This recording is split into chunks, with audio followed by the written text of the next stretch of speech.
What does it take to make a man a monster?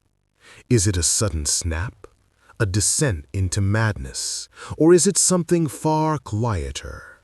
A slow, calculated series of compromises, each one chipping away at the soul until there is nothing left but a hollowed-out shell, shaped exactly like a respectable man.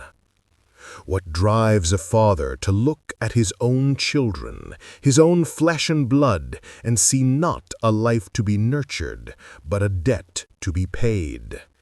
This is the story of that man, a man who read the Word of God by night and traded in human souls by day. A man who was both a father and a monster, a pillar of his community and a rot at its core. This is the story of Judge Silas Blackwood and the hidden horror that unfolded under the unforgiving Georgia sun of 1850. To the world, Judge Blackwood was the very picture of Southern nobility.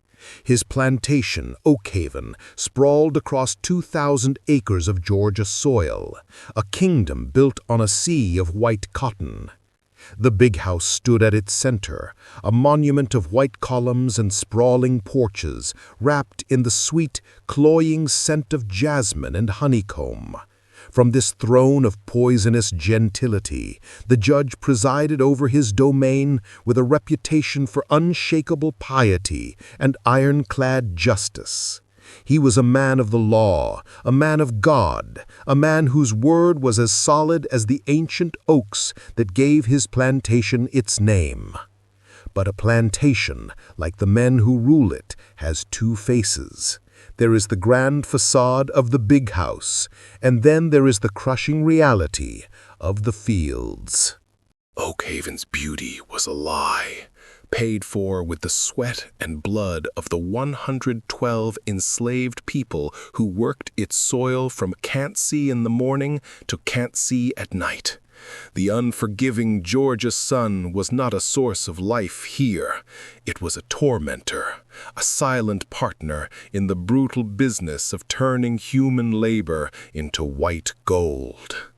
And in the summer of 1850, that gold was failing. The rains had come at the wrong time, the boll weevil had feasted, and the harvest was thin. The world Silas Blackwood had built with such meticulous care was beginning to crack under the immense pressure of debt. The judge was a man drowning in a sea of paper. Letters from creditors in Savannah, warnings from the bank in Atlanta, and ledgers in his own study where the numbers bled red, mocking his authority. He was a king whose kingdom was on the verge of collapsing into dust. And it was this specter of ruin, this fear of losing his status and his name, that began to poison his soul. For a man like Silas Blackwood, public ruin was a fate far worse than death. It was an erasure of his entire being. He would do anything to stop it. Anything. The source of his shame and the seed of his monstrous solution lived not in the fields, but in a small, secluded cabin behind the main house, deliberately tucked away from the prying eyes of visitors. This was the home of Isabel, an enslaved woman with skin the color of warm honey and eyes that held a quiet, defiant wisdom. And it was the home of her two children. His children. Josiah and Seraphina were his secret, a sin made flesh. Their existence was a constant silent accusation, a testament to the desires that warred with his public piety.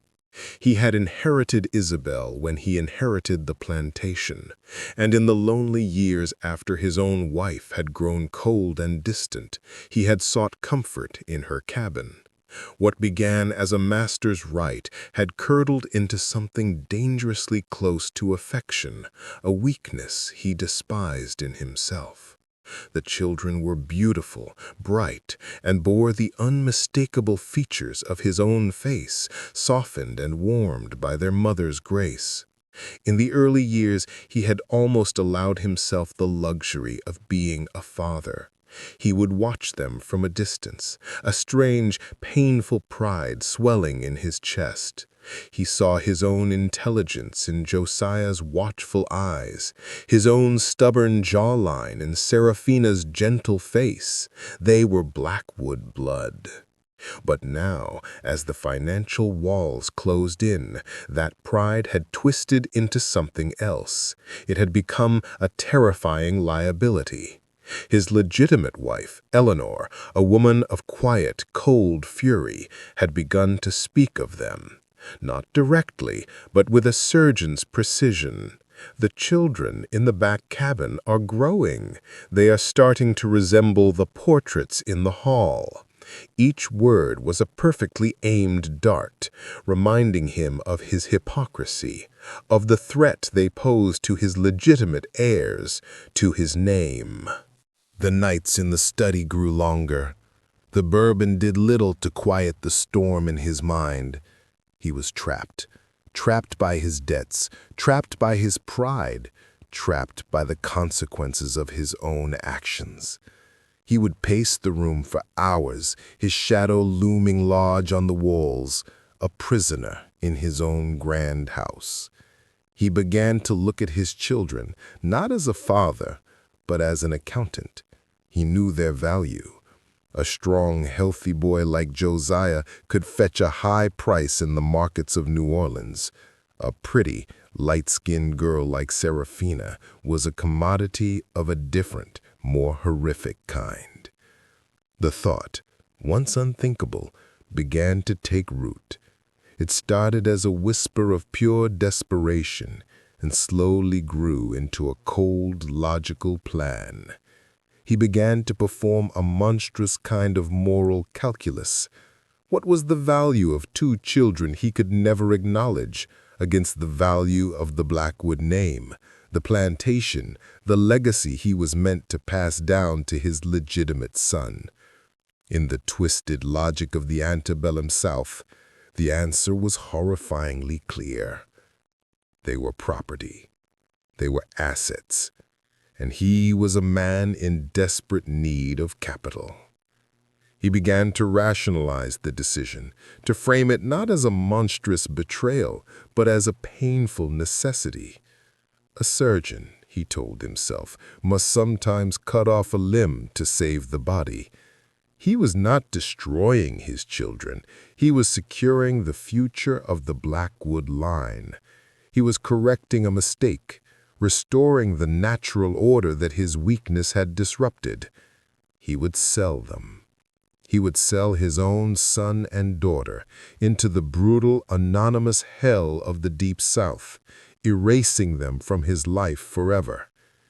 He would sacrifice a part of his soul to save his world. The decision, once made, settled in his heart like a block of ice. The finality of it brought a strange, chilling peace. The storm was over. The path was clear. 1 week later, as the sun set over the Georgia cotton fields, casting long, blood-red shadows across the land, a new figure arrived at Oak Haven. He was not a guest. He did not come to the front door. He was a man with a flat, emotionless face and eyes that appraised everything and everyone in terms of profit and loss. He was a slave trader from Savannah, a merchant of human flesh, summoned by the judge himself. As this man's shadow fell across the porch of the big house, he brought with him the stench of the auction block, and he signaled the beginning of a horror from which no one at Oak Haven would ever truly recover. The judge had made his choice, and the consequences were now knocking at his door. Every map tells a story. This one, drawn to delineate the property of Judge Silas Blackwood, speaks of power and possession. It shows the 2,000 acres he owned, the river that bordered his land, the county road that brought guests to his door. But what it doesn't show are the invisible lines, the unwritten rules, and the psychological cages that defined life within these boundaries. To understand how a man could sell his own children, you must first understand the world he built for them, a world that was neither one of privilege nor one of simple slavery, but a uniquely cruel and confusing purgatory in between. Judge Blackwood's financial desperation was a cancer eating him from the inside. Cotton prices had plummeted, and his ventures in land speculation had failed spectacularly. His pride, the central pillar of his identity, was crumbling. "My dearest Silas," another letter arrived from the bank in Savannah this morning. "Mr. Abernathy grows impatient. Our family standing in this county is all we truly possess. I trust you will take whatever measures are necessary to protect it. The alternative is a social ruin I dare not contemplate." Whatever measures are necessary. The words of his wife, Eleanor, were a constant, chilling refrain. She never spoke of the children directly, but her meaning was clear. The presence of Josiah and Seraphina, his unacknowledged mixed-race offspring, was not just a moral stain. In a time of crisis, they were a threat to the inheritance of their legitimate son. To preserve the purity of the Blackwood line and the wealth attached to it, the judge began to see the sale of his other children as a brutal but necessary act of pruning. But before they could be sold, they had to be broken. Their treatment on the plantation was a study in psychological cruelty. Unlike the children of field hands, Josiah and Seraphina were kept close to the house. They were a secret the judge both cherished and despised. They were given slightly better food, clothes that were less ragged. This was not an act of kindness, it was an act of control. He wanted them separate, isolated from the general slave community, ensuring their loyalty belonged only to him and their mother. It made them outsiders in both the white world and the black. And the little bird knew the hawk was always watching from the sky. So he learned to fly not high in the open, but low through the thickest parts of the forest, where the branches would keep him safe. You understand? Be the little bird. Stay clever. Stay low. Josiah was a quiet, watchful boy who had inherited his father's sharp, analytical mind. He learned to read the judge's moods like a hunter reads the weather. He knew the sound of his father's boots on the gravel path. A heavy, measured tread meant the judge was lost in thought. A quick, angry stomp meant it was a day to stay invisible. His greatest hope was simple and heartbreaking: to one day be invited inside the big house, not as a servant, but as a son. He would watch his white half-brother Thomas and mimic the way he stood, the way he spoke, clinging to the childish belief that if he could just be good enough, perfect enough, the door to his father's world might one day open. He had no idea his father was, in fact, calculating the price his small body would fetch on the auction block. Seraphina, or Sarah as her mother called her, lived in a world of her own making.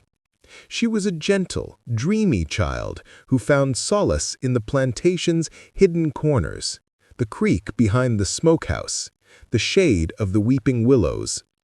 Her fear was more primal than Josiah's. It was a fear of loud noises, of angry voices, and most of all, of the strange men who sometimes came to the big house. Men with cold eyes who looked at the enslaved people not as humans, but as livestock.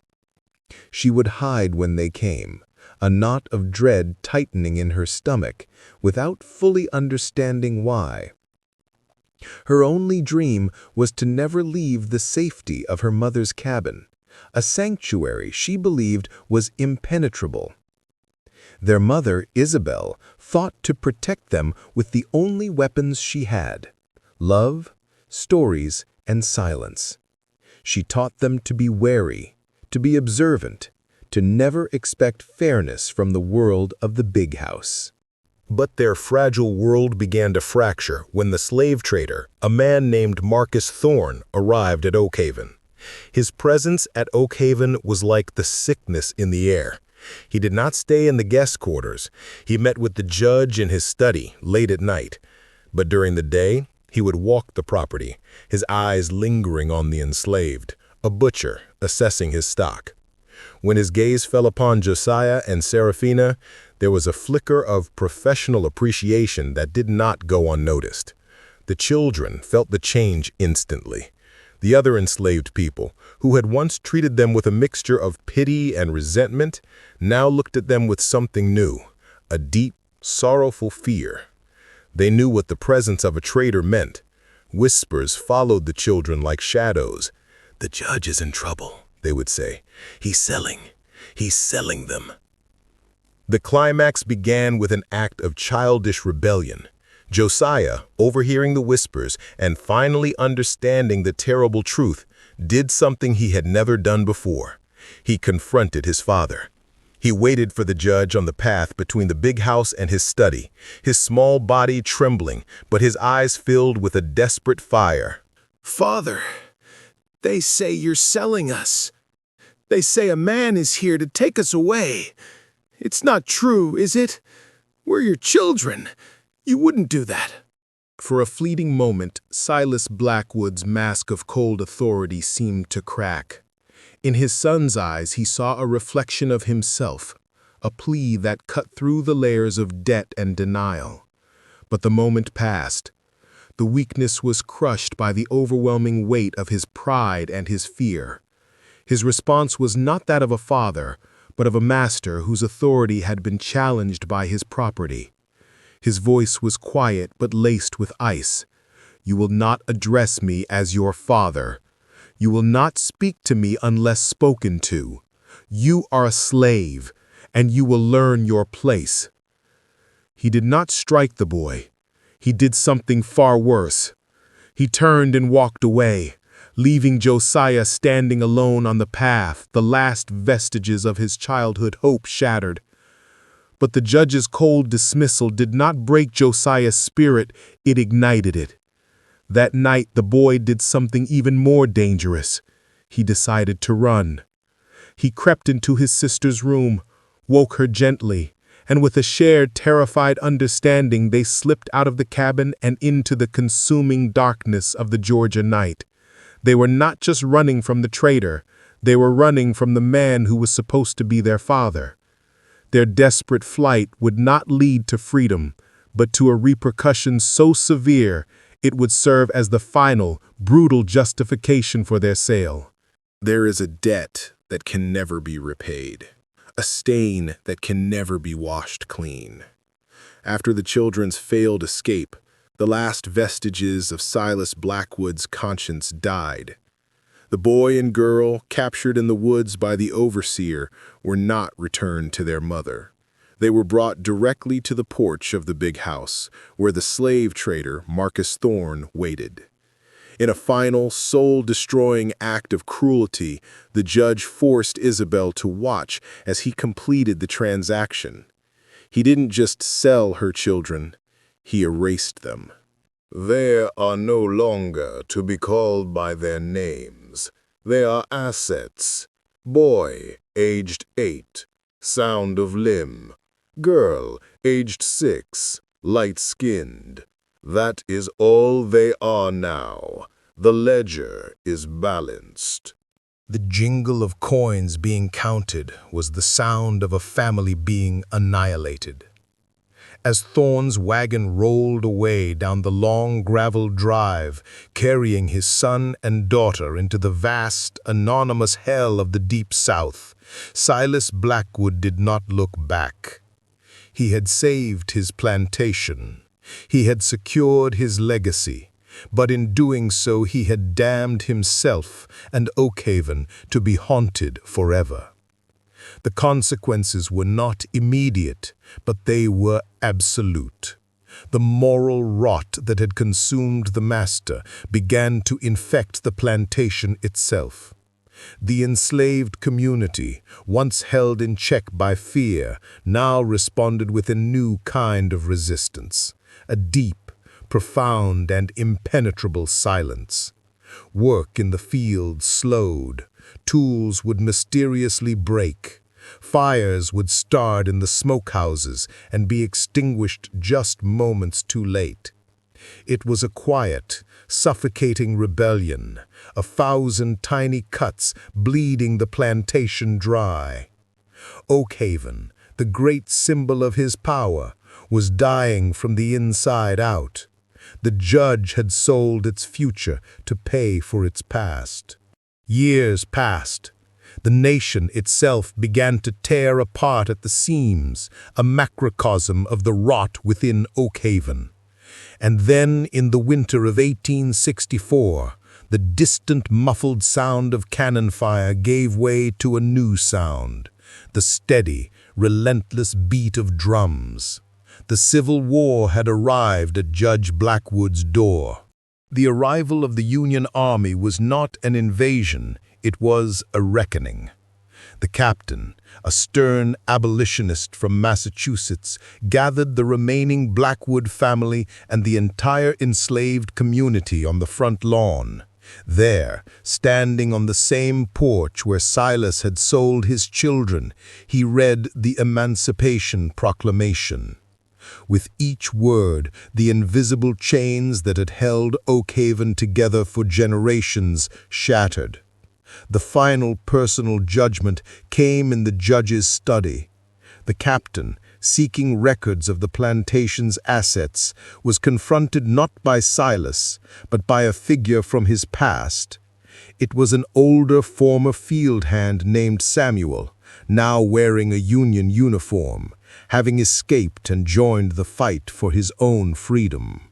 Judge Blackwood, your ledgers show 2 children, Josiah and Seraphina, born on this plantation but unaccounted for. Where are they? He can't answer that, sir, because he sold them. Sold his own flesh and blood down the river for coin, same as he would a horse or a bale of cotton. The accusation, spoken aloud in the sanctuary of his power by a man he once owned, was the blow that finally broke Silas Blackwood. The kingdom he had killed to protect was gone. His legacy was not one of honor, but of infamy. He would die 2 years later, a recluse in a decaying house, a ghost haunted by the faces of the children he had traded for nothing. The story of Oakhaven doesn't end with the fall of a house or the death of a man. It lives on, a ghost in the American story. The fates of Josiah and Seraphina were lost to the brutal anonymity of the domestic slave trade, their names erased, their futures stolen. They became 2 of millions, their trauma rippling through generations, an unseen inheritance of pain and loss. The system that allowed a father to sell his children was not just a whim of one evil man. It was a legal and economic structure enshrined in law and sanctified by society that declared black people to be property. The ghosts of Oakhaven are not just in Georgia. They are embedded in the foundations of institutions that still carry the echoes of that inequality. This is the root of systemic racism, not just personal prejudice, but a historical framework of dehumanization. The pain of families being torn apart for profit, for power, for prejudice, creates a wound that doesn't heal in one generation. That is the definition of generational trauma, a legacy of suffering passed down long after the original chains are broken. And it forces us to ask a difficult, uncomfortable question. When a debt is this profound, a theft of life and liberty this complete, what does repair look like? This is the heart of the conversation about reparations, not a simple handout, but a complex, painful acknowledgement of a debt that is still on the ledger. The story of Judge Silas Blackwood is not just a dark chapter of history to be observed from a safe distance. It is a mirror, forcing us to confront the uncomfortable truths that still shape our world. So we ask you, what does justice look like for Josiah and Seraphina, and for the millions they represent? How does a nation reckon with its ghosts of its past? Share your thoughts in the comments below. These are not easy conversations, but they are necessary ones. And if you believe these stories need to be told, please subscribe and click the bell so you never miss a chapter of our shared and often hidden history.